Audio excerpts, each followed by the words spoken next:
Hi, it's Steve. In this video, we'll show you how to change the drive motor on a front control electric dryer. We'll show you the easiest way to access that motor and also talk about some of the symptoms that may be associated with a defective drive motor. Now, to access the drive motor on a front control dryer, we typically have to remove the top, the console, front panel, the drum, and the front bulkhead to get at that motor. Our first step will be to remove the main top to access the components in that area. To do so, we need to get to the back of the dryer and remove the retaining screws that secure that top to the cabinet.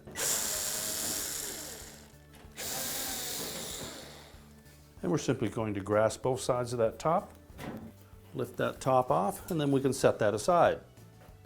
Now, with most models, our next step is going to be to remove that control panel. It's typically attached to a support bracket that is attached again to the cabinet. So we simply need to remove the retaining screws that secure that console, tilt it away, and then you're probably going to find one or two wire harness connectors that we'll need to separate as well. You can now remove that console with the user interface control attached to it. Now, to remove the front panel on this style of dryer, there are 4 screws across the top of the front panel that secure to that mounting bracket. But we also have 2 screws located down near the lint filter area that secure it to the inner bulkhead. So we'll begin by removing these 2 screws on the bottom. Next, we'll do the 4 screws across the top.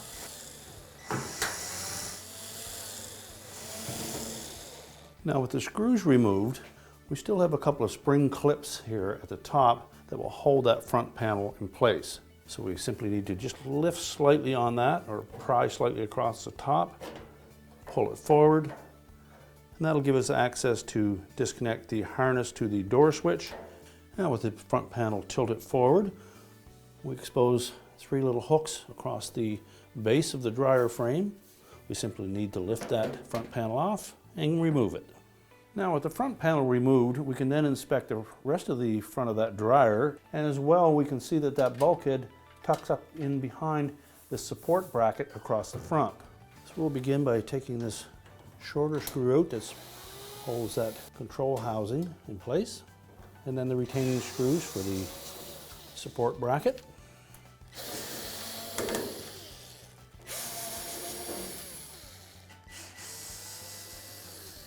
And then we'll just set that aside. Now, we'll need to release this harness from the retaining clips.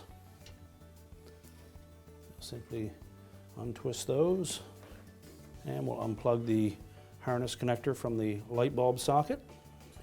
So we'll just pull that harness away. We also see that there is a harness connector here for the dryer sensor, so we'll need to separate that. And then that front bulkhead is mounted to the cabinet with 2 screws on either side, and they have these little keyhole slots to hold it in place so we can remove the screws, lift up on that bulkhead and remove it. And then we'll just set that aside. Now, with our bulkhead out of the way, we now have access to that belt.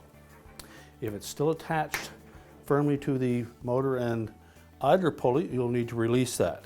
To do so, we're going to reach in from the front, locate that idler, push the spring tension to loosen the belt, slide it off both pulleys, and then we can remove that belt. So just use the belt to support the weight of the drum, lift it off the rear drum rollers, and then slide it out through the front of the cabinet. Now that we have our drum out of the way, we have full access to our drive motor. Now, depending on the model you're working on, you may need to pull the blower housing away from the motor so that you can detach it from the mounting bracket. With this particular Samsung model of dryer, we simply need to remove the blower wheel from the end of the motor shaft. To do so, we'll put a socket on the end of that nut, and then we'll put a wrench on the pulley at the back, loosen that nut, and then we can lift the motor out through the back of the housing without taking that blower housing apart. Now, with the motor completely removed, we can discard that. Just check to make sure that the replacement motor does come with a motor pulley on it. If not, you'll need to remove that from the existing motor and transfer it onto the new one. As well, inspect the blower wheel to make sure that the flat side of it is not damaged where it needs to mate with the front of the motor shaft. And as well, if there was a large buildup of lint, particularly in the motor or around the base of your dryer, you'll want to clean that out, and you'll also want to check your venting.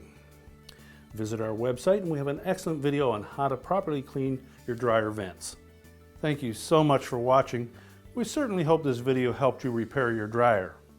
And be sure to subscribe so you don't miss a thing.